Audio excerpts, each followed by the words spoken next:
female panda rubs anal glands on tree trunks to attract mates. Males crowd around the tree and compete for her attention by seeing who can pee the highest, adopt a variety of poses, and even dab urine behind their ears to broadcast their virility through the breeze.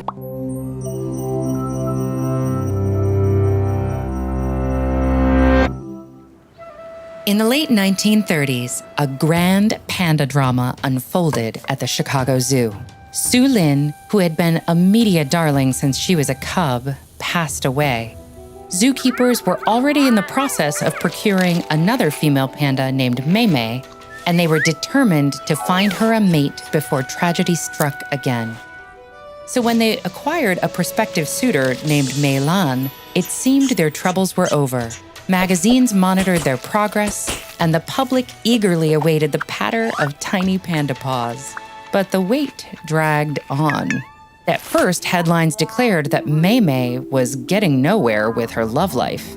But eventually, zookeepers realized their significant slip-up. Both bears were male. This is just one of many mistakes humans have made when it comes to pandas.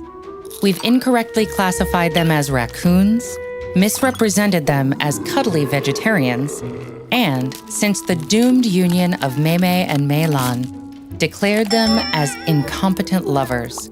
Some people have taken this even further, suggesting it's remarkable this sex-shy species has been able to sustain themselves at all. However, this common perception of pandas having low libidos actually has more to do with human incompetence. When it comes to breeding pandas in captivity, zookeepers face multiple challenges. As the Chicago case suggests, it can be tricky to figure out a panda's sex. Their external genitals don't appear until they're a few months old, and once visible, they look very similar. This forces zookeepers to rely on inconsistent methods like trying to measure the distance between the anus and genitals, or simply going by feel. And even when males and females are paired up correctly, chemistry isn't guaranteed. In one case at the Moscow Zoo, a female bear that had been isolated from other animals proved more interested in zookeepers than other pandas. Complicating things further, female pandas can only be impregnated 1 to 3 days each year due to their incredibly short ovulation window. Zookeepers try to track fertility levels by measuring the hormones in their urine, but this data is often cryptic to decipher and messy to capture. Females have also evolved the ability to reabsorb their own fetuses, meaning that even a successful impregnation can be reversed. The difficulty of breeding pandas has reinforced the idea that they're not naturally inclined to procreate. But there's a huge gap between how these animals behave in captivity and the privacy of the wild. Prowling through her home territory, a female panda rubs her anal glands on tree trunks to attract mates. Then waits in the treetops, bleating as loudly as she can. Soon enough, males crowd around the tree and compete for her attention by seeing who can pee the highest. Suitors adopt a variety of poses in these competitions, including the squat, leg cock, and handstand. They're also known to dab urine behind their ears to broadcast their virility through the breeze. Once a female picks a winner, the mating pair will often have sex over 40 times in a single afternoon.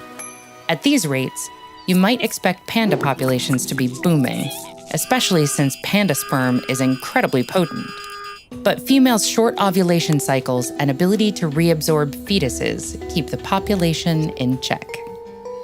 In the wild, young pandas are usually able to witness at least one breeding season before reaching sexual maturity, giving them time to learn the rituals of seduction. But in captivity, pandas are never able to learn these customs. And while breeders have tried to kickstart young pandas' sexual awakenings by showing them footage of mating elders and offering them doses of Viagra, none of these strategies have worked consistently. The most reliable approach they've found is artificial insemination, which has dramatically increased the captive population in the past few decades. But if pandas are so much better at reproducing in the wild, one has to ask, why are conservation efforts so focused on breeding them? Maybe our time would be better spent protecting the pandas' natural environments, giving them all the space they need to get down to business.